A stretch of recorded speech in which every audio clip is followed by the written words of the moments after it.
Sidang lanjutan kasus penganiayaan berat terencana David Ozora dengan terdakwa Mario Dandi dan Shane Lucas kembali digelar Kamis kemarin.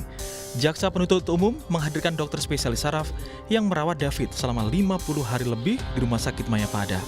Dalam kesaksiannya, dokter mengungkap saat tiba di rumah sakit pasca dianiaya Mario, kondisi David babak belur dan tidak sadarkan diri. Paru-paru David juga mengalami masalah sehingga pernafasannya sempat dibantu dengan ventilator. Adanya infeksi di paru-paru memperberat cedera yang dialami David. Nah, saat saya terima, itu memang kondisinya sangat tidak bagus, GCS-nya 3, dan itu di paru-parunya itu bunyi dahaknya sangat-sangat kental sekali.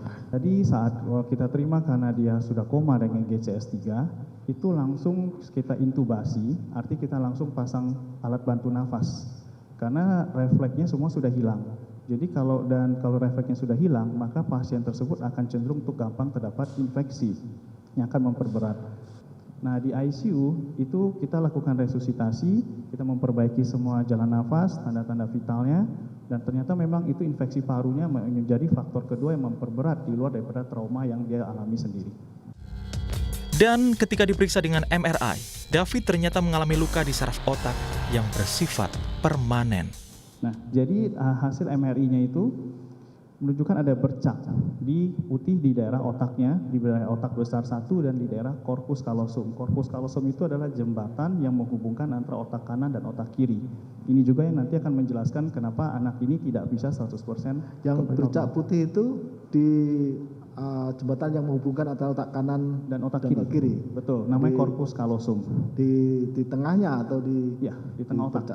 Bercak putih itu. Betul. Dalam kondisi normal tidak ada. Betul. Bercak putih. Makanya itu. MRI mengkonfirm diagnosisnya diffuse axonal injury grade 2. Nah, kalau pada kasus ini kita MRI ulang setelah beberapa minggu, itu bercaknya masih ada. Bercak itu masih ada? Bercaknya masih ada, tetapi ukurannya relatif berkurang. Jadi bekas luka yang ditimbulkan di daerah otak tersebut sepertinya akan tetap permanen di daerah sana. Menurut dokter, luka tersebut relatif mengecil, namun akan tetap menyisakan bekas sehingga David tidak bisa pulih 100%. Menurut pendapat saudara, bisa enggak ini progresnya itu bisa pulih? Kalau 100% sepertinya tidak, Yang Mulia. 100% tidak itu maksudnya selamanya? Iya, karena bagaimanapun juga ini ada bekas luka yang masih permanen di area sana. Ini kita bisa ambil contohnya pada kasus seperti orang stroke. Walaupun stroke-nya itu sudah dalam tanda kutip semua faktor risikonya terkontrol, tapi tetap orang tersebut pasti ada mengalami dalam tanda kutip disabilitas. Kekuatan motorik tangan sebenarnya pasti tidak sama dengan motorik kakinya. Hal ini juga berlaku ketika terjadi bekas luka di area cedera tersebut dan menimbulkan bekas, pasti dia tidak akan kembali 100% seperti semula. Dari hasil pemeriksaan terakhir, dokter menyebut secara fisik David memang sudah bisa berjalan. Hanya saja, baru beberapa langkah, tubuhnya sudah oleng. Selain itu, dari aspek emosi dan bahasa, juga belum pulih akibat kerusakan saraf otak. Kondisi beliau memang satu, jalannya masih belum seimbang. Jadi pada beberapa meter itu tampak oleng ke sisi sebelah kiri, satu. Yang kedua, fungsi kognisinya belum kembali seperti semula. Yang ketiga itu ada sedikit gejala eksplosif yang muncul. Apa itu? Jadi misalnya seperti contoh beliau bicara sama saya gangguin sedikit. Yuk makan yuk, diam kau. Nah, kenapa? Karena itu gejala kognisi yang muncul akibat kerusakan yang ada dari jembatan otak tersebut. Jadi gejala koneksi terus dia bagaimana bersosialisasi, bagaimana dia bisa mengerti emosi, bahasa dari seseorang, itu sepertinya belum kembali seperti semula.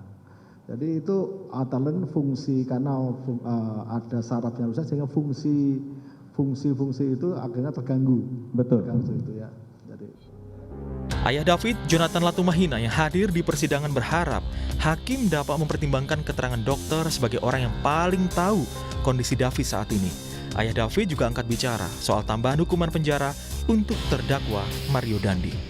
Terkait restitusi tadi juga sempat ditanyakan, ya dokter Tata nggak ngerti karena itu kan LPSK. Kalau dari kita keluarga sih sederhana sebenarnya. Mau berapapun nilainya, tolong dipenuhi. Kalau tidak, kan bisa diganti dengan tambahan kurungan. Itu aja kok. Buat kami untuk keadilan aja. Kalau nggak bisa bayar ya udah tambahin aja kurungannya. 10 tahun lagi kayak 20 tahun lagi kayak. Mario Dandi Satrio didakwa melakukan penganiayaan berat berencana terhadap David Ozora. Penganiayaan oleh Mario dilakukan bersama Shane Lucas dan seorang anak berinisial AG. Penganiayaan yang dilakukan Mario adalah dengan melepaskan tendangan bebas ke kepala David. Padahal saat itu David sudah tergeletak tak berdaya. Tim Liputan, Kompas TV.